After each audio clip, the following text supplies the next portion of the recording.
أعوذ بالله من الشيطان الرجيم. بسم الله الرحمن الرحيم. ولئن سألتهم من خلق السماوات والأرض ليقولن الله قل الحمد لله بل أكثرهم لا يعلمون. صدق الله العظيم.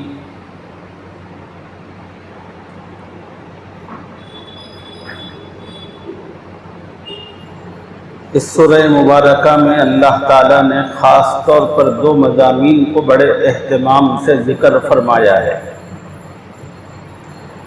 پہلا مضمون ہے اللہ تعالیٰ کی توحید کا اثبات۔ پہلا مضمون ہے اللہ تعالیٰ کی توحید کا اثبات۔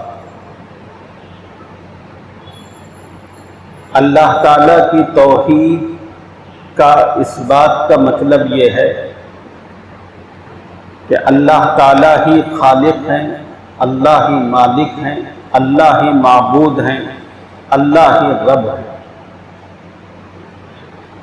اللہ تعالیٰ کی عبادت میں، اللہ کی بندگی میں، اللہ کی خالقیت میں کوئی شریک نہیں ہے۔ یہ مطلب ہے اللہ کی توحید کے اثبات کا۔ تو ایک مضمون تو اس صورت میں اللہ تعالیٰ نے یہ بیان فرمایا ہے، اور دوسرا مضمون بڑے اہتمام سے جس کو ذکر کیا وہ ہے مرنے کے بعد دوبارہ زندہ ہونا۔ یہ سچ ہے اور برحق ہے۔ تو اس میں سے جو پہلا عقیدہ ہے اللہ تعالیٰ کی توحید کا اثبات۔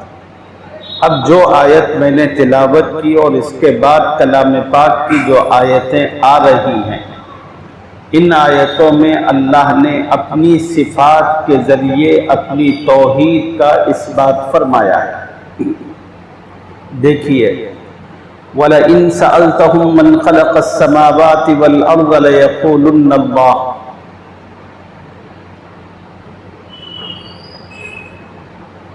اے محمد صلی اللہ علیہ وسلم، آپ ہوں یا آپ کا کوئی بھی امتی ہو، ان مشرکوں سے پوچھیں آسمان و زمین کو کس نے پیدا کیا؟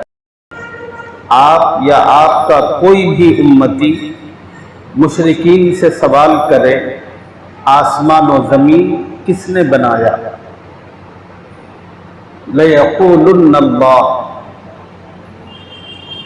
تمام مشرک بول اٹھیں گے آسمان و زمین اور اس میں جو کچھ ہے اس کو اللہ نے بنایا۔ قُلِ الْحَمْدُ لِلَّهِ۔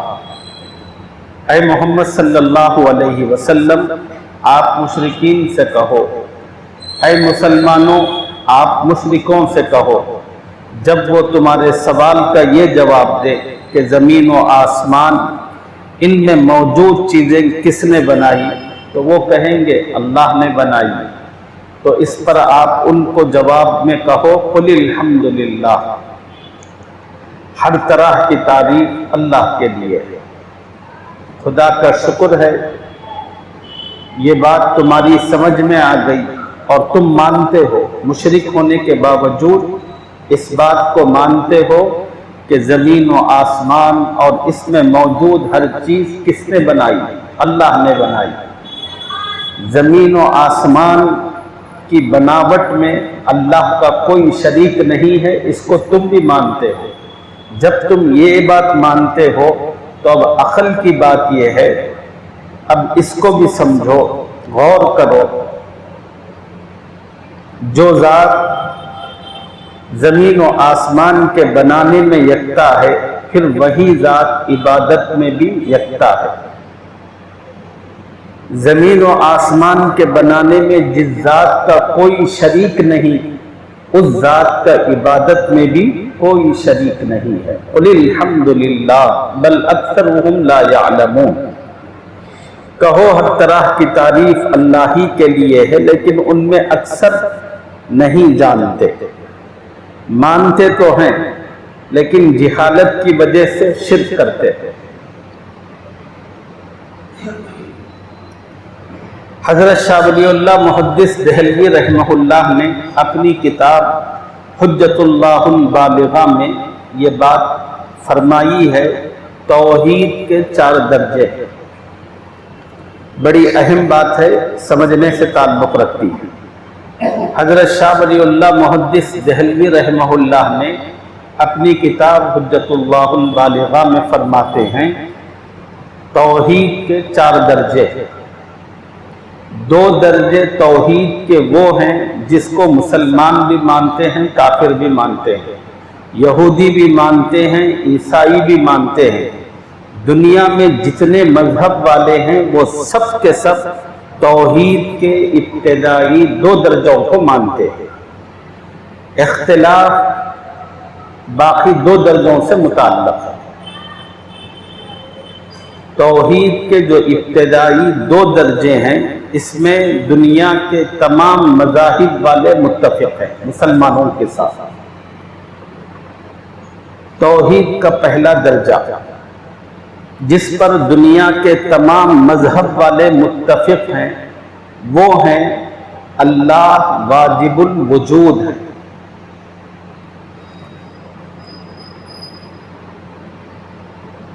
توحید کے جس پہلے درجے پر دنیا کے تمام مذہب والے مسلمانوں کے ساتھ متفق ہیں وہ عقیدہ ہے اللہ کے واجب الوجود ہونے کا۔ بولیے، اللہ کے واجب الوجود ہونے کا۔ اب سوال یہ ہے کہ واجب الوجود کا مطلب کیا؟ اللہ کے واجب الوجود ہونے کا مطلب کیا ہے؟ اللہ کے واجب الوجود ہونے کا مطلب یہ ہے کہ اللہ تعالیٰ خود بخود موجود ہے۔ اللہ تعالیٰ خود بخود موجود ہیں، یعنی اللہ کو نہ کسی نے پیدا کیا، نہ اللہ کے وجود میں کسی کی کوئی مدد ہے۔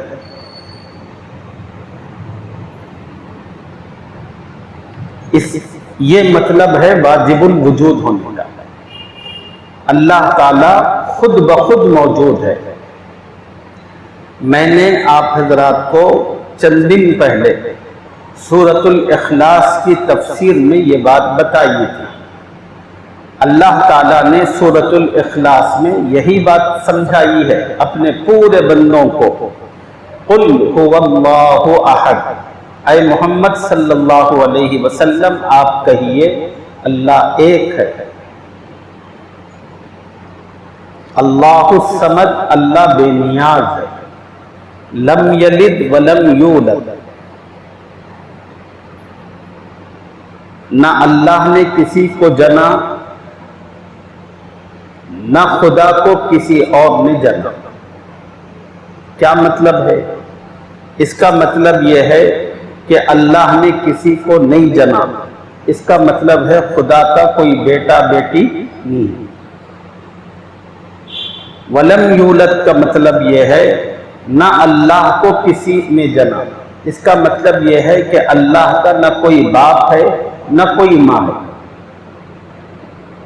اب آپ یہ 2 چیزوں کو الگ کر دو، اللہ کا نہ کوئی باپ ہے نہ کوئی ماں ہے، نہ اللہ کا کوئی بیٹا ہے نہ بیٹی ہے، تو اس کا مطلب کیا ہے؟ اس کا مطلب ہے اللہ احد، اللہ ایک ہے، وہ خود موجود ہے، وہ اپنے وجود میں کسی کا محتاج نہیں ہے، وہ خود بخود اپنی شان سے موجود ہے۔ یہ ہے واجب الوجود کا مطلب۔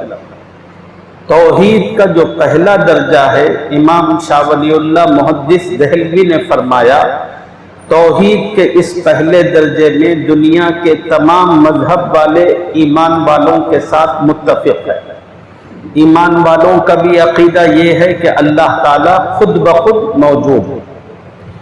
اسی واجب الوجود کا ترجمہ فارسی زبان میں خدا کہہ کر کرتے ہیں۔ یہ جو خدا کا لفظ بولتے ہیں یہ اردو لفظ نہیں ہے، یہ فارسی زبان کا لفظ ہے، اور فارسی زبان میں خدا یہ ترجمہ ہے واجب الوجود کا۔ یعنی اللہ تعالیٰ خود بخود موجود ہے۔ توحید کا دوسرا عقیدہ حضرت امام شاہ ولی اللہ فرماتے ہیں، جس میں دنیا کے تمام مذہب والے مسلمانوں کے ساتھ متفق ہیں، وہ عقیدہ ہے اللہ کی خالقیت کا، اللہ کی بولو خالقیت کا، یعنی اللہ خالق ہیں۔ خالق کا مطلب یہ ہے اللہ تعالیٰ ہی تمام چیزوں کے بنانے والے، تمام چیزوں کے پیدا کرنے والے۔ قرآن پاک میں بھی دسیوں جگہ اس طرح کی آیتیں ہیں جس میں اللہ نے خود کہا ہے۔ آپ کسی بھی مشرک سے پوچھیں، بتاؤ زمین کس نے بنائی، آسمان کس نے بنائی، چاند کس نے بنایا، سورج کس نے بنایا، پہاڑ کس نے بنائے، دریا کس نے بنائی، کون پانی کو برساتا ہے، آپ پوچھو، ہر کوئی جواب دے گا کہ یہ اللہ کرتا ہے۔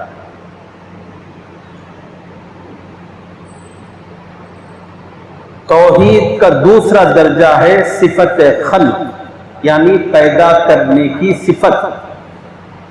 مسلمانوں کے ساتھ تمام دنیا کے غیر مذاہب والے بھی اس پر اتفاق کرتے ہیں، پیدا کرنے کی صفت یہ صرف اللہ کی ہے، اور ان چیزوں کے بنانے میں اللہ کے سوا کوئی اور شریک شامل نہیں ہے۔ توحید کے یہ دو درجے تو وہ ہیں جس میں سب لوگ مسلمانوں کے ساتھ متفق ہیں۔ اب اختلاف جو ہوا دنیا کے لوگوں میں وہ باقی توحید کے دو درجوں سے متعلق ہوا۔ توحید کا تیسرا درجہ جس میں لوگوں نے اختلاف کیا وہ ہے صفت تدبیر۔ تیسرا درجہ کیا ہے؟ صفت تدبیر۔ مشرک بھی مسلمان بھی یہ بات مانتے ہیں کہ اللہ واجب الوجود ہیں، خود سے موجود ہیں، سب چیزیں اللہ نے بنائی۔ اب تیسری چیز ہے، ٹھیک ہے، اب دنیا میں روزمرہ جو کچھ ہوتا ہے یہ کون کرتا ہے؟ یہ کون کرتا ہے؟ مسلمانوں کا عقیدہ یہ ہے کہ یہ بھی اللہ ہی کرتے ہیں، تدبیر بھی اللہ ہی کرتے ہیں۔ لیکن اب جو دیگر لوگ ہیں مذہب والے، ان میں سے کوئی کہتا ہے کہ نہیں، روزانہ کے جو معاملات ہوتے ہیں تدبیر ہوتی ہے، کوئی کہتا ہے کہ یہ فرشتے کرتے ہیں، کوئی کہتا ہے یہ جنات کرتے ہیں، کوئی کہتا ہے کہ دنیا میں اچھا برا جو کچھ ہوتا ہے وہ ستاروں کے چلن پر موقوف ہے، اور ستاروں کی چلن اگر اچھی ہوگی تو دنیا پر اس کے اثرات اچھے مرتب ہوتے ہیں، اگر وہ چال و چلن میں بگاڑ آتا ہے تو پھر برائی دنیا میں پھیلتی ہے۔ عیسائی جو لوگ ہیں وہ کہتے ہیں کہ اس دنیا کی تدبیر عیسیٰ علیہ السلام کرتے ہیں، یہودی کہتے ہیں کہ دنیا کی تدبیر روز مرہ کی زندگی میں یہ عزیر علیہ السلام کرتے ہیں۔ اس طرح یہودیوں نے شرک کیا، عیسائیوں نے شرک کیا، ہندوؤں نے جو یہ کہا کہ تدبیر وہ ستاروں کی بنیاد پر ان کی چلن پر ہوتی ہے، اور جنہوں نے کہا کہ نہیں یہ فرشتے کرتے ہیں، یہ جنات کرتے ہیں، اس طرح ان لوگوں نے شرک کیا۔ مسلمانوں کا عقیدہ اپنی جگہ ہے۔ مسلمانوں کا عقیدہ یہ ہے کہ جیسے اللہ واجب الوجود ہے، جیسے اللہ نے ہر چیز بنائی، ویسے ہی ہر معاملے کی تدبیر اللہ کرتے ہیں۔ اللہ کے حکم کے بغیر پتہ بھی نہیں ہلتا۔ دنیا میں جہاں کہیں بھی انسان کو چھوٹی بڑی جو بھی اچھائی یا برائی پیش آتی ہے وہ اللہ کے چاہنے سے، اللہ کے حکم سے پیش آتی ہے۔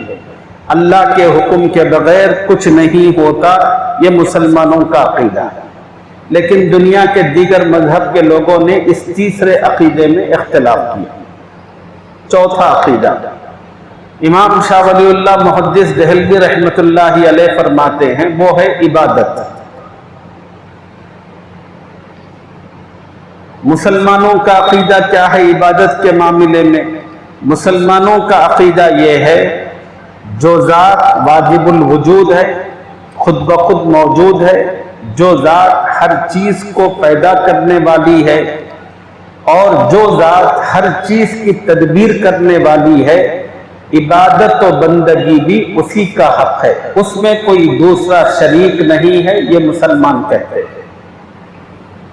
دیگر مذہب والے شرک کرتے ہیں، یہاں پر وہ اس طرح کرتے ہیں، وہ کہتے ہیں کہ بھائی اللہ بہت بڑے ہیں، یہ سمجھنے کی بات ہے۔ دیگر مذہب والے کیا کہتے ہیں؟ اللہ بہت بڑے ہیں، ہم بہت چھوٹے لوگ ہیں۔ اب اللہ اتنے بڑے اور ہم اتنے چھوٹے اور ہم گنہگار ناپاک لوگ، اللہ پاک، ہم ناپاک لوگ اس پاک بڑے اللہ کی عبادت و بندگی کر ہی نہیں سکتے، اور اگر کریں گے بھی تو اللہ قبول ہی نہیں کرے گا۔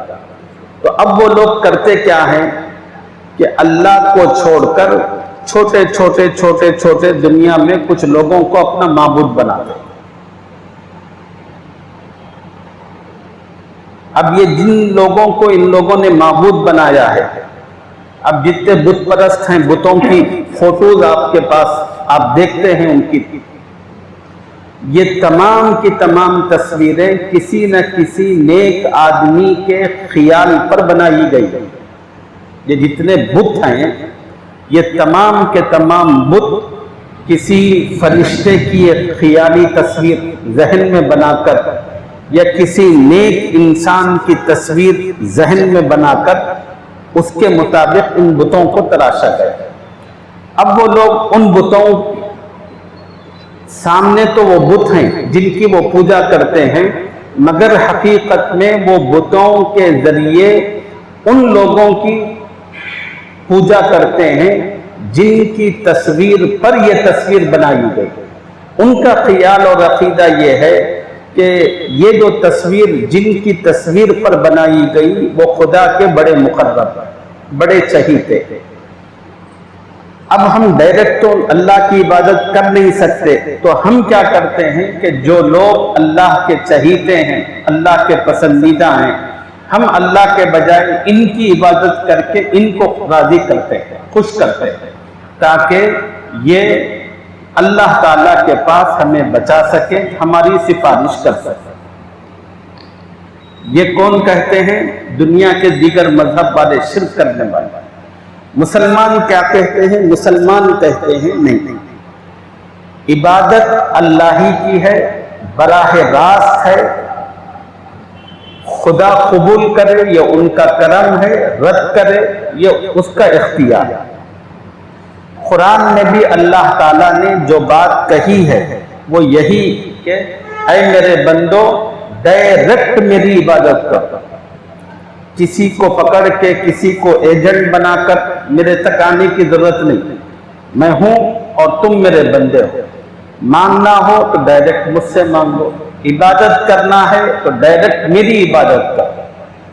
اب تمہاری عبادت اچھی ہوگی تو میں قبول کر لوں گا، اگر تمہاری عبادت کے اندر کمی کوتاہی ہوگی تو اتنے نمبر میں کاٹ دوں گا، جو بھی کروں گا سو کروں گا، لیکن تمہیں کسی اور کے سہارے تلاش کر کے کسی اور کو پکڑ کر لے کر میرے پاس آنے کی ضرورت نہیں ہے۔ یہ بات اللہ نے قرآن میں کہی ہے۔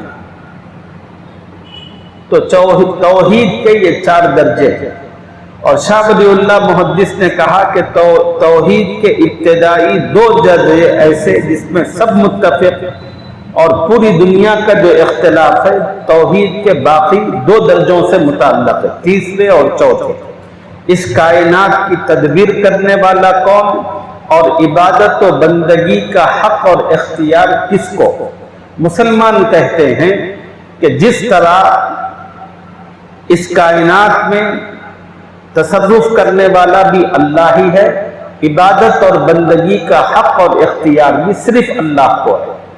دیگر مذہب والے اس معاملے میں غلطی کرتے ہیں اور غلطی کر کے شرک میں مبتلا ہیں۔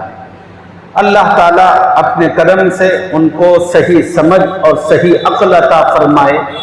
جس طرح ان لوگوں نے توحید کے ابتدائی 2 درجوں کو مانا، اللہ تعالیٰ اسی سنجیدگی کے ساتھ توحید کے باقی 2 درجوں کو ماننے کی انہیں اپنے کرم سے توفیق عطا فرمائے۔ اگر اللہ ان کو عقل دے، سمجھ دے، ان کے دل کو کھول دے اپنے کرم سے، اور وہ توحید کے پہلے 2 درجوں کی طرح باقی 2 درجوں کو مان لے، تو پوری دنیا سے جھگڑا اختلاف سب ختم ہو جائے گا۔ اب پوری دنیا میں جو ہوں گے فقط مسلم ہی مسلم ہوں گے، کوئی مشرک، کوئی بت پرست کوئی نہیں ہوگا۔ بس اللہ سے دعا کریں اور اس معاملے میں اپنی جو کوشش ہو سکتی ہے اپنے کردار کے ذریعے، اپنے عمل کے ذریعے وہ کوشش کریں۔